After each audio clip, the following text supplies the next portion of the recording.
Charlie Chaplin की मृत्यु कैसे हुई? Real story of Charlie Chaplin. Charlie Chaplin की वो कहानी जो किसी को नहीं पता। मुझे बारिश में भीगना बहुत पसंद है क्योंकि बारिश में लोगों को मेरे आंसू नजर नहीं आते। ये दर्द भरी बात कहने वाला इंसान कौन है?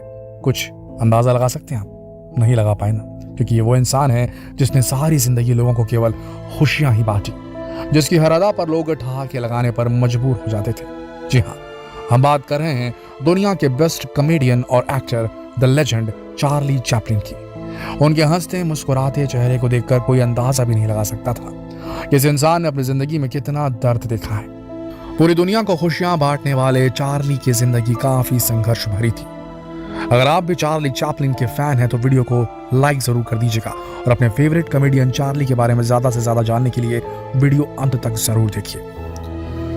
जब आप ऑफिस के तनाव या फिर अपनी आपसी उलझनों में गमगीन हो तो अपने घर का टीवी ऑन कर चार्ली चैपलिन की कोई मूवी लगा लीजिए।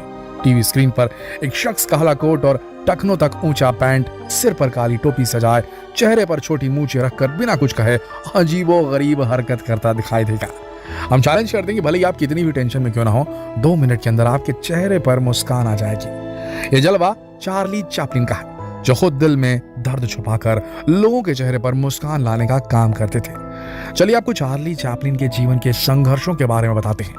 चार्ली चैपलिन का जन्म 16 अप्रैल 1889 को लंदन, इंग्लैंड में हुआ था।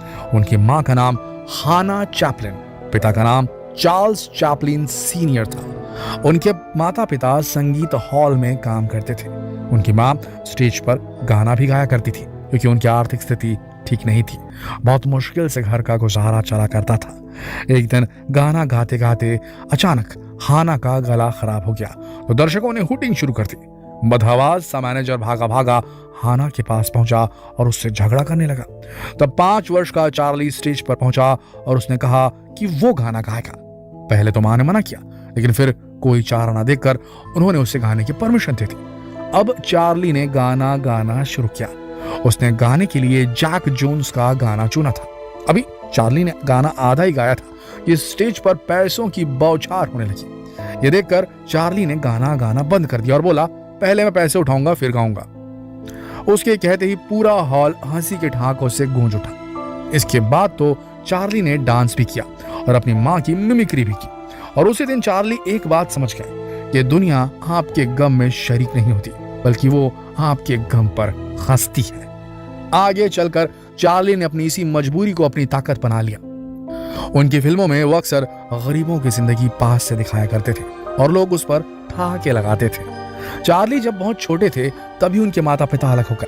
गरीबी और बदहाली में चार्ली को अपने भाई के साथ अनाथ आश्रम में रहना पड़ा था। दोस्तों, उनकी मां तलाक और गरीबी का सदमा बर्दाश्त नहीं कर पाई और पागल हो गई। उस वक्त चार्ली को अपने पिता के घर में रहना पड़ा, लेकिन उनकी सौतेली मां ने उन्हें कभी सुकून से जीने नहीं दिया। चार्ली का बचपन से ही पढ़ाई में मन नहीं लगता था। उन्होंने लंकाशायर लैंड्स नाम के एक चिल्ड्रन डांस ग्रुप को ज्वाइन कर लिया, लेकिन उनको यहाँ कोई सफलता नहीं मिली क्योंकि उनका पॉजिटिव साइड हमेशा से ही कॉमेडी और एक्टिंग थी। ये दिन चार्ली के लिए बहुत मुश्किल थे। अपना गुजारा करने के लिए चार्ली गुलदस्ते बनाकर शराब खानों के बाहर बेचा करते थे। यही नहीं, जब उनकी मां पागल खाने में थी तो खुद का पेट पालने के लिए कई घरों में नौकर का काम भी करते थे। लेकिन ये सब काम चार्ली केवल अपने खर्चे पूरे करने के लिए करते थे। उनका असल मकसद तो एक्टर बनना था, इसीलिए वो रोज ब्लैक मोर थिएटर जाया करते थे। यहीं एक दिन चार्ली की मुलाकात ई हैमिल्टन से हुई। यहीं से चार्ली के दिन बदलने शुरू हो गए। हैमिल्टन ने चार्ली को शर्लॉक होम्स नाटक में एक रोल दिया, लेकिन चार्ली को तो पढ़ना ही नहीं आता था, इसीलिए वो डायलॉग पढ़ ही नहीं पा रहे थे। लेकिन चार्ली ने हार नहीं मानी और उन्होंने अपने डायलॉग रटने शुरू कर दिए। अब वो अपने सारे डायलॉग याद करके बोला करते थे। इस नाटक में एक्टिंग करके चार्ली ने साबित कर दिया कि उनमें दम है। उनके जीवन में एक बड़ा मोड़ तब आया जब 4 मई 1914 के दिन caught in the rain film release हुई। यह उनके निर्देशन में बनी पहली सफल फिल्म साबित हुई। पहली और सफल फिल्म ये कहा जाए। टिलीज पंक्चर्ड रोमांस, जो कि एक फीचर लेंथ कॉमेडी फिल्म थी, उसमें चार्ली चैपलिन के सपोर्टिंग एक्टर के रोल ने उन्हें पहली कमर्शियल सक्सेस दिलाई। बेहद कम समय में ही चार्ली चैपलिन अंतरराष्ट्रीय फिल्म की दुनिया में सबसे बड़े अभिनेताओं में से एक बन चुके थे। केवल 26 साल की उम्र में वे ऐसे अभिनेता थे जिन्हें एक फिल्म करने के लिए लाखों डॉलर दिए जाते थे। चार्ली अपनी ज्यादातर फिल्मों में ट्रैप नाम के किरदार को पोर्ट्रेट करते थे। कहीं न कहीं ये कैरेक्टर उनके अतीत से बहुत प्रभावित था। दुबले, ठिगने और फटेहाल ट्रैप की मुफलिसी और बेफिक्री ने फिल्मी दर्शकों को खूब हंसाया। वो दर्शकों को हंसाने के लिए कई बार गिरते पड़ते थे। दर्शकों को ये सब एक्टिंग लगती, लेकिन कई बार इस चक्कर में उन्हें गंभीर चोटें भी आई थी। उस दौर में पूरा यूरोप आर्थिक महामंदी से गुजर रहा था। तानाशाहों का आतंक था। ऐसे में चार्ली के पास हिटलर के नाजीवाद से लड़ने के लिए हास्य और व्यंग के हथियार थे। चार्ली ने लोगों को सिखाया कि कॉमेडी को डर के खिलाफ हथियार कैसे बनाया जा सकता है। चार्ली अपनी प्रोफेशनल लाइफ में जितने सक्सेसफुल थे, उनकी पर्सनल लाइफ हमेशा उतने ही विवादों से घिरी रही। उन्होंने एक नहीं बल्कि 3 शादियां की और हर बार उन्हें रिश्ते में निराशा ही नसीब हुई।